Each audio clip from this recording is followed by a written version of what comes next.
Hendrix Kagunda presenter. Karibu kwenye Kiswahili Afrika.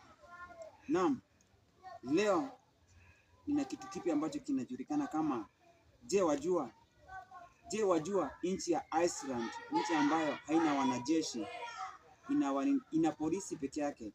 Hizo pesa za wanajeshi hao hutumia kwa mambo na hospitali na mambo na elimu. Naam, karibu sana kwenye Kiswahili Afrika sasa. Naam, musikia watu wakisema eti naenda kushukwa nywele. Hapana, inaitwa kusongwa nywele. Kitu kingine musikia watu wakisema eti emergency. Hapana, inaitwa dharura ama jambo la dharura. Kitu kingine musikia watu wakisema eti ametoka mbio. Hapana, ametimka mbio. Kitu kingine musikia watu wakisema eti amempiga hadi. Hapana, inaitwa kumpiga pambaja. Hendrix Kagunda presenter Kiswahili Afrika.